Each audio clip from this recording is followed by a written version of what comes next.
नमस्कार, हमारे इस विशेष कार्यक्रम में आप सभी का स्वागत है। मैं हूं रमा त्यागी और आज हम बात कर रहे हैं उत्तराखंड की, जो न केवल अपने प्राकृतिक सौंदर्य बल्कि अपनी सांस्कृतिक आध्यात्मिक विरासत के लिए विश्व प्रसिद्ध है।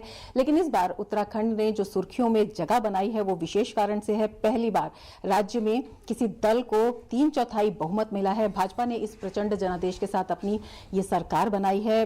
लोगों की उम्मीदें जो हैं कुलांचे भर रही हैं और इन उम्मीदों के पंखों को आसमान देने की जिम्मेदारी सौंपी गई है मुख्यमंत्री त्रिवेंद्र सिंह रावत को, जो हमारे साथ मौजूद हैं विशेष संवाद के लिए। उन्हीं से जानेंगे कि किस तरह से वो अपनी विशिष्ट शैली से जो यहाँ का विकास है, जो काफी समय से पिछड़ा पड़ा है, उसे एक गति देने का काम करेंगे।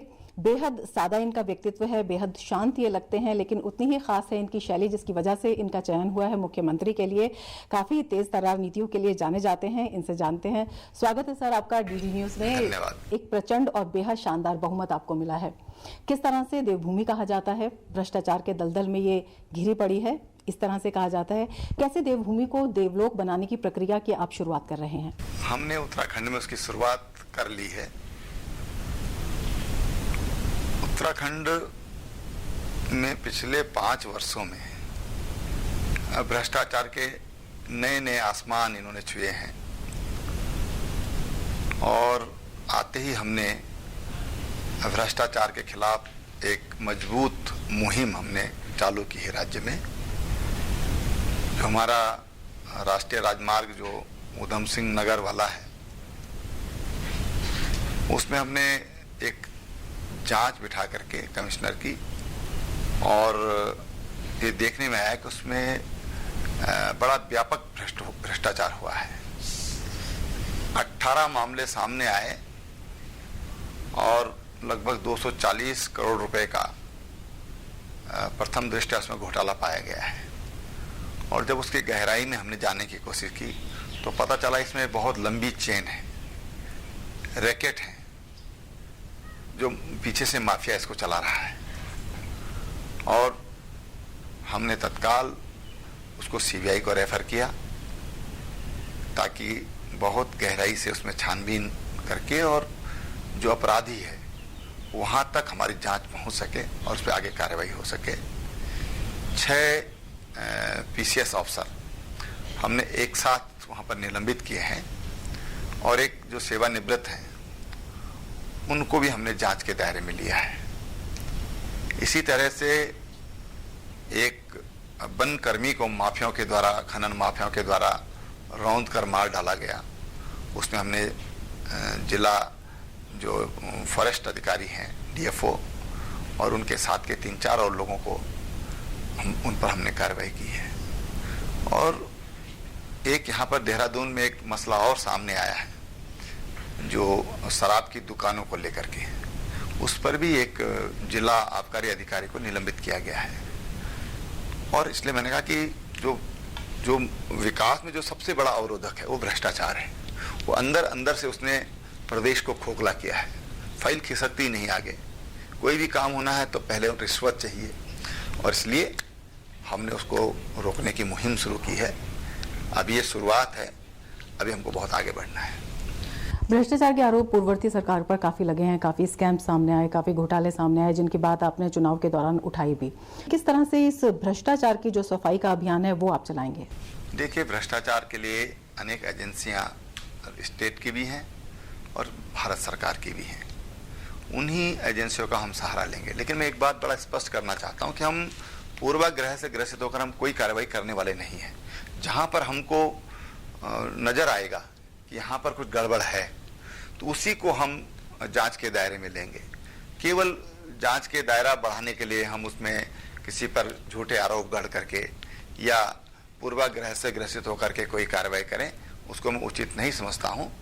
हमारा ध्यान विकास की तरफ है और विकास में भ्रष्टाचार बाधक है, इसलिए भ्रष्टाचार पर भी हमारा प्रहार लगातार चलता रहेगा। आपने अपनी सरकार के काम की शुरुआत स्वच्छता अभियान से की, वजह जानेंगे क्या इसकी वजह रही? दूसरा ये कि क्या ये इस बात का भी संकेत है कि केंद्र समर्थित जो योजनाएं, परियोजनाएं थी जो रुकी हुई थी, राजनीति की भेंट अब तक चढ़ती आ रही थी, उनको भी एक बल मिलेगा जनहित में?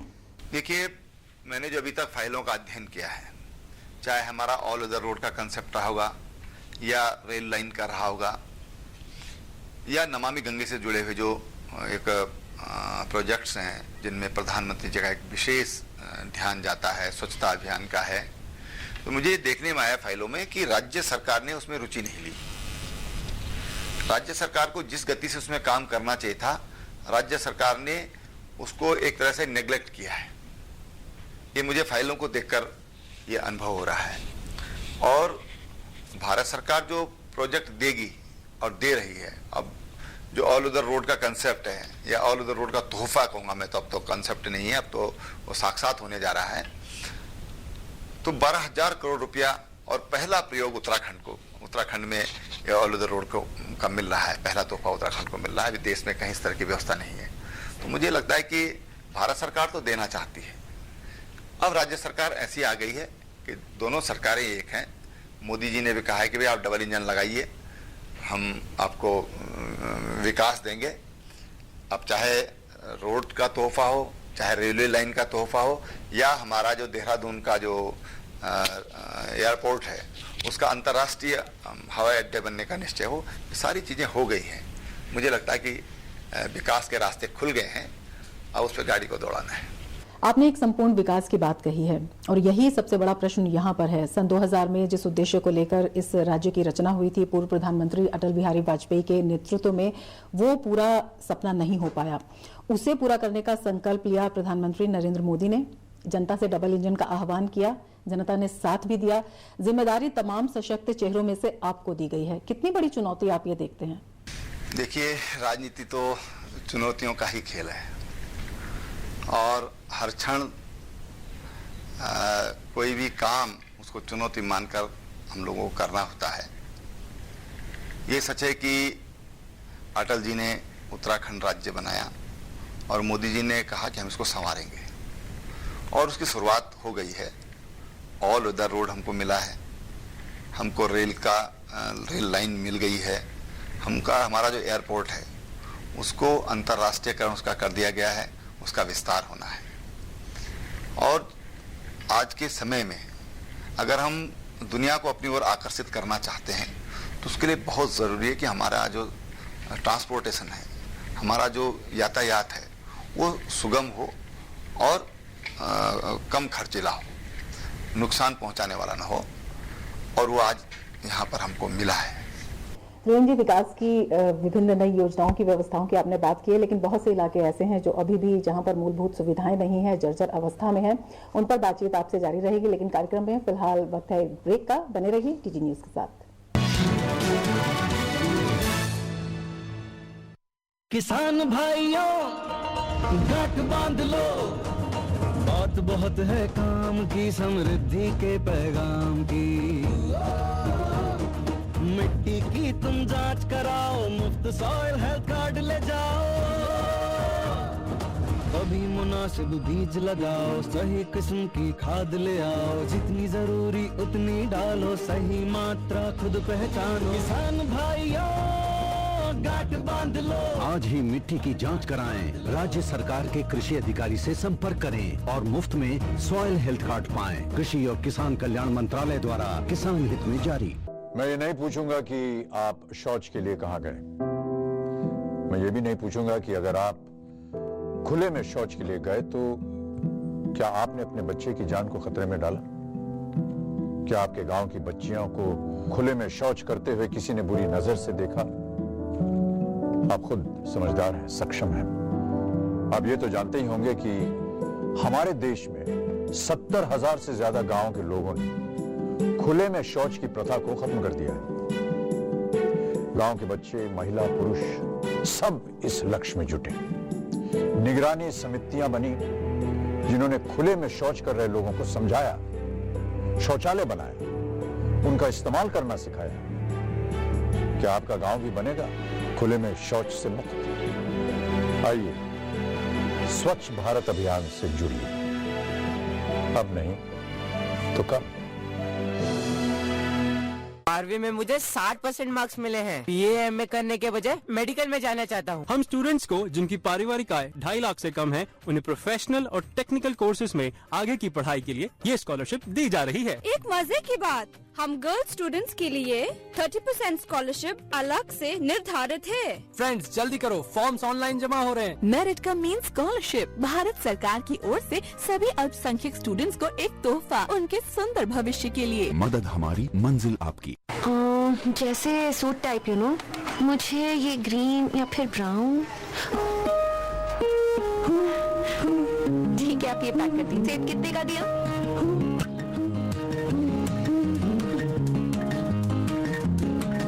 बच्चे को संतरा ही पसंद है, यही दे दीजिए।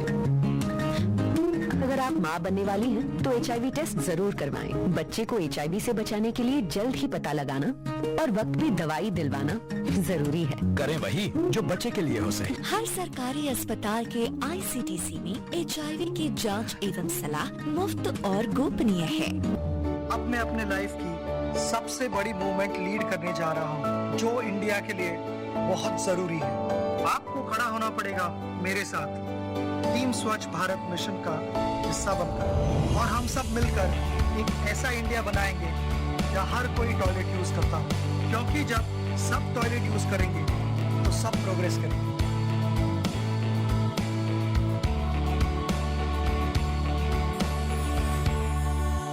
ये लो, और बताओ। बस। अरे ये क्या भैया जी, बस इतनी सी रासायनिक खाद? किसानी छोड़ रहे हो क्या? किसानी नहीं, नादानी छोड़ रहे हैं। मिट्टी की जांच कराई है। अब तो लालाजी जितनी जरूरत है उतने ही उर्वरक खेत में डालेंगे। हाँ, किसान भाई आज ही अपने जिले की नजदीकी भूमि परीक्षण प्रयोगशाला में मिट्टी की जांच जरूर करवाएं और मिट्टी में पोषक तत्व, नमी व पौधे के विकास को देखते हुए केवल जरूरत के अनुसार ही पोषक तत्व डालें। और हाँ, मिट्टी में गंधक, जस्ता, बोरोन जैसे सूक्ष्म पोषक तत्वों का पता लगाना भी न भूलें। उर्वरक और जैविक खाद के सही उपयोग से भूमि का उपजाऊपन बनाए रखें, उत्पादकता बढ़ाएं, खर्चा घटाएं और बहुमूल्य विदेशी मुद्रा बचाने में भी सहयोग दें। और हाँ, धीमी गति से नाइट्रोजन उपलब्ध कराने वाले उर्वरकों जैसे नीम लेपित यूरिया को प्राथमिकता दें और यूरिया का पत्तों पर छिड़काव करें। अरे वाह, तू तो सचमुच समझदार हो गया रे। अधिक जानकारी के लिए संपर्क करें जिला कृषि अधिकारी या किसान कॉल सेंटर।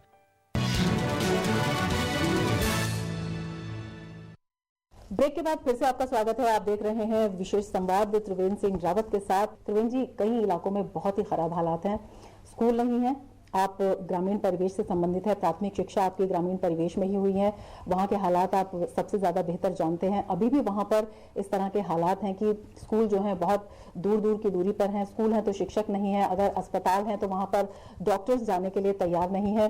ये सब स्थिति को देखते हुए किस तरह से व्यवस्था करेंगे कि वहाँ के जो लोग हैं वो पलायन के लिए मजबूर ना हो, क्योंकि ये भी एक बहुत बड़ा कारण है पलायन का। देखिए, प्राथमिक जो विद्यालय है वो तो पर्याप्त हमारे पास है, कोई उनकी डिमांड भी नहीं है। और मुझे लगता है कि सर्व शिक्षा अभियान के अंतर्गत हर गांव में स्कूल है, लेकिन शिक्षकों की संख्या, लेकिन जहां तक शिक्षकों की बात है, मैं आपको बता दूं, उत्तराखंड में लगभग 23 लाख के करीब विद्यार्थी हैं, जिसमें से 40% सरकारी स्कूलों में है और 60% ये प्राइवेट स्कूल्स में है। गवर्नमेंट स्कूलों में जो शिक्षकों का और बच्चों का अनुपात है, हर 12 बच्चे पे एक शिक्षक है, और जो प्राइवेट स्कूल हैं उनमें 25 पर एक शिक्षक है। तो शिक्षकों की कमी नहीं है। दिक्कत क्या है कि वो किसी न किसी की सिफारिश से कहीं ना कहीं अटैच है, और इसके लिए हमने बहुत ही एक महत्वपूर्ण निर्णय लिया उत्तराखंड में, वार्षिक स्थानांतरण अधिनियम। अब हमने उसको एक्ट से बांध दिया है। अब मुख्यमंत्री भी चाहेगा कि किसी टीचर को कहीं या किसी कर्मचारी को कहीं पर भेजना चाहेगा तो नहीं भेज सकेगा।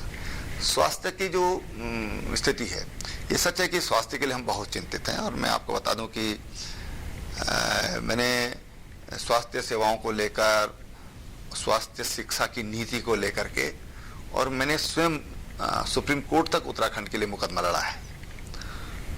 आज हमारे पास पर्याप्त चिकित्सा महाविद्यालय हैं, और जो पॉलिसी उस समय हमने बनाई थी इसके लिए कि भाई MBBS करने के बाद 3 साल डॉक्टर को इंटीरियर में देना होगा। दुर्भाग्य रहा कि जब तक वो पहला बैच निकला तब तक गवर्नमेंट बदल गई। गवर्नमेंट बदल दी तो गवर्नमेंट जो हमने उस प्रोविजन किया था शिक्षा नीति में, वो सरकार उसको करवा नहीं पाई, और उसके कारण जो इंटीरियर में जो डॉक्टर पहुंच जाना चाहिए था वो नहीं पहुंच पाया। और इसलिए एक तो हम उसको पुनर्जीवित करेंगे, कोई भी डॉक्टर अगर बनता है तो उसको इंटीरियर में अपना 3 साल देना होगा।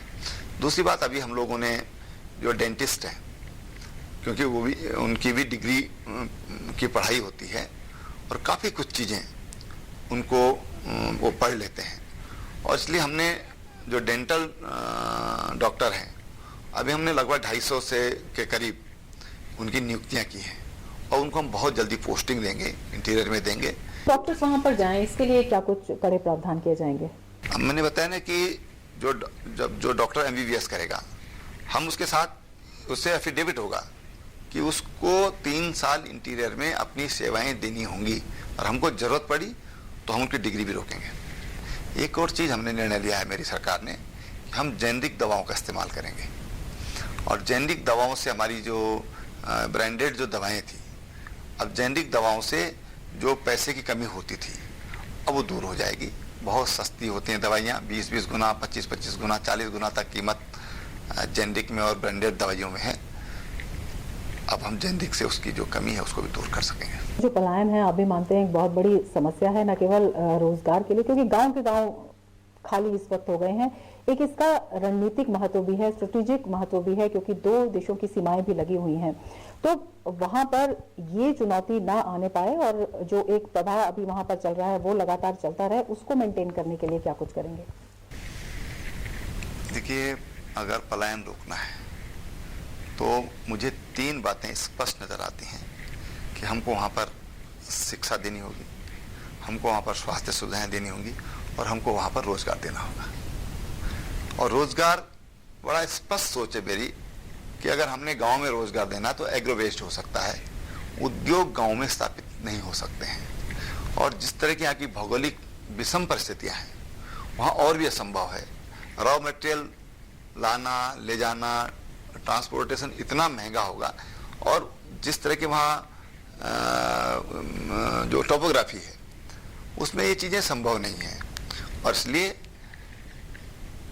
वहाँ पर जो एग्रीकल्चर है, एग्रीकल्चर से मेरा मतलब थोड़ा हमको उसका आधुनिक करना पड़ेगा।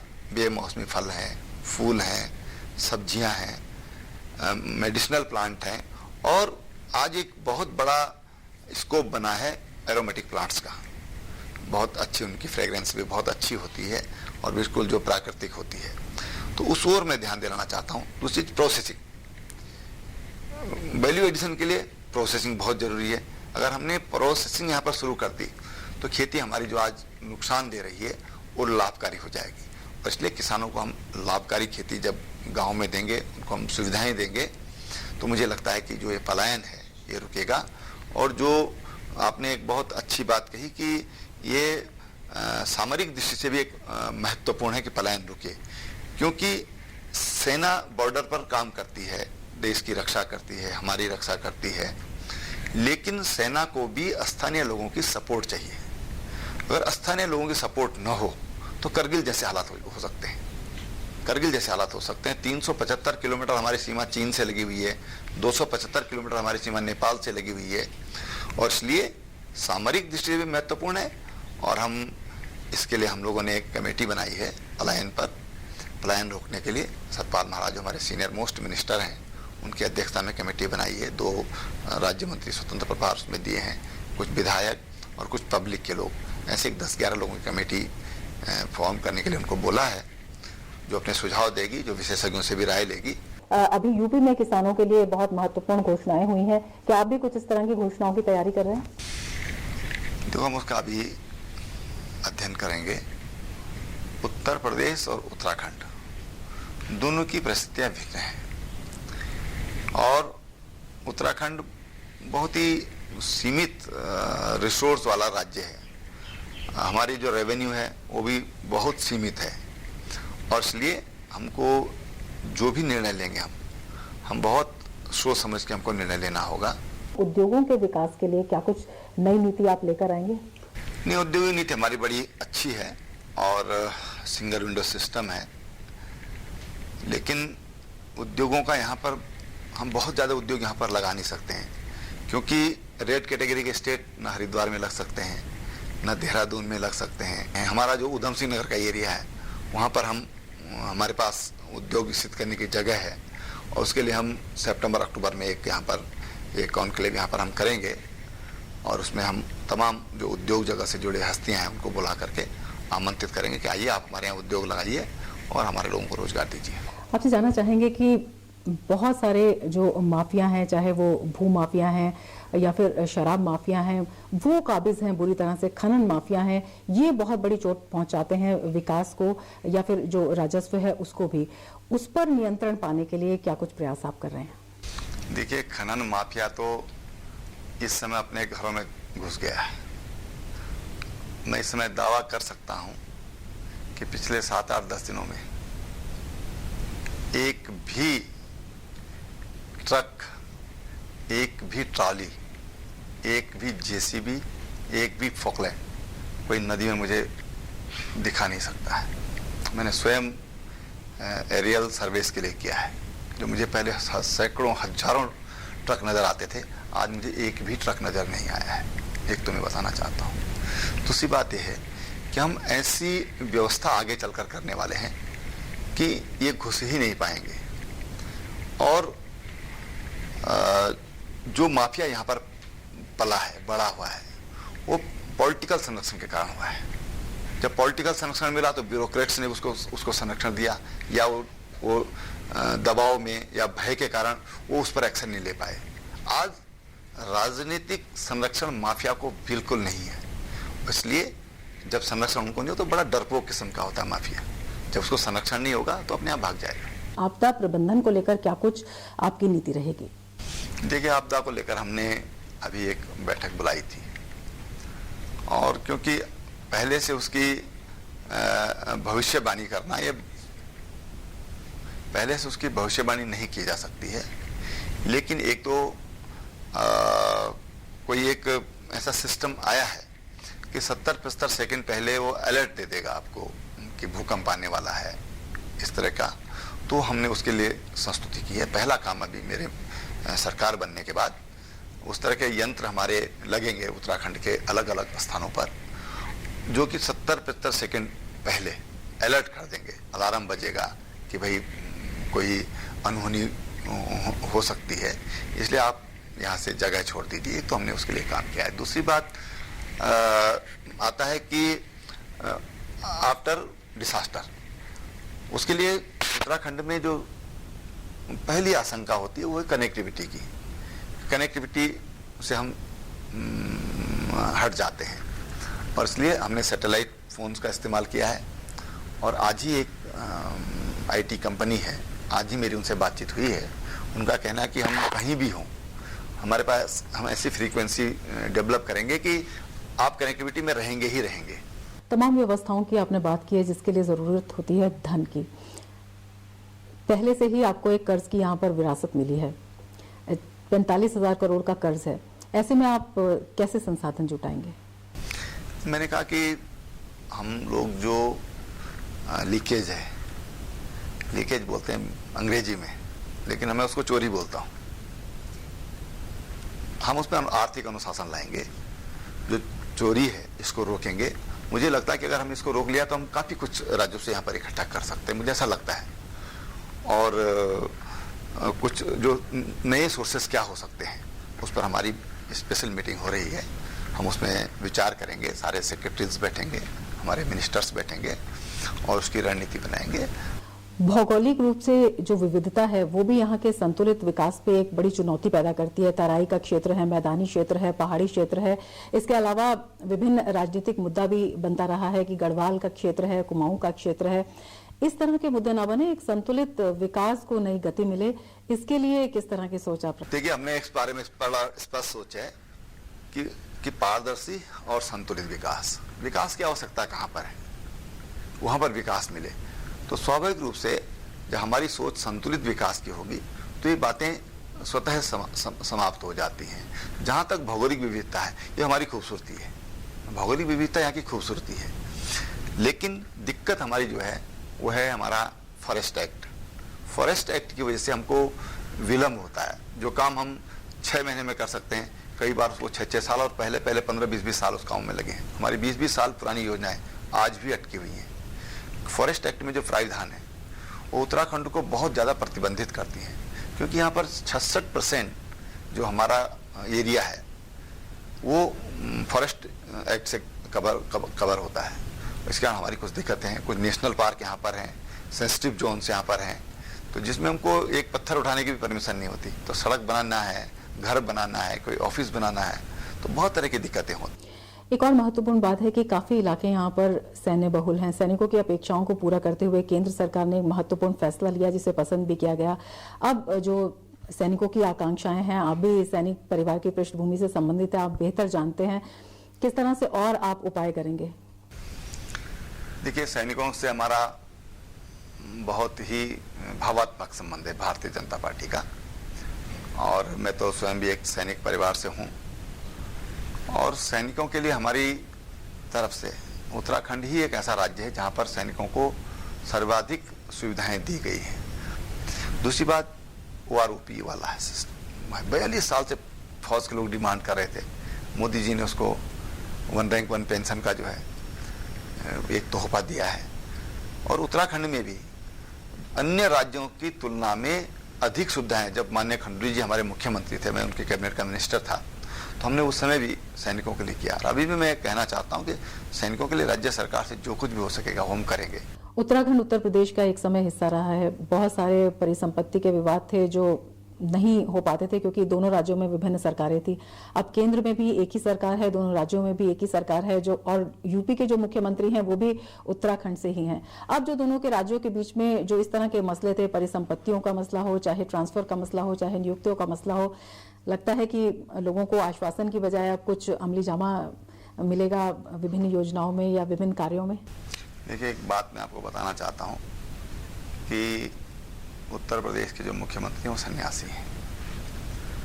उनका जन्म यहाँ पर जरूर हुआ, लेकिन उन्होंने 22 वर्ष की आयु में 7 भाई बहनों का परिवार, माता पिता सब छोड़कर वो चले गए। और इसलिए उनको हम उत्तराखंड से इस तरह से जोड़े तो मुझे वो उचित नहीं लगता है, क्योंकि एक सन्यासी जब माँ पिता को छोड़ के जाता है तो उसका वहाँ से कोई मोह नहीं रहता है। जहाँ तक जो परिसंपत्तियों को लेकर मसला है, तो उनको भी मिला था। हमारी यद्यपि शिष्टाचार भेंट थी, लेकिन उनसे मैंने ये कहा था कि मैं इन विषयों पर थोड़ा बातचीत करना चाहूँगा आपसे।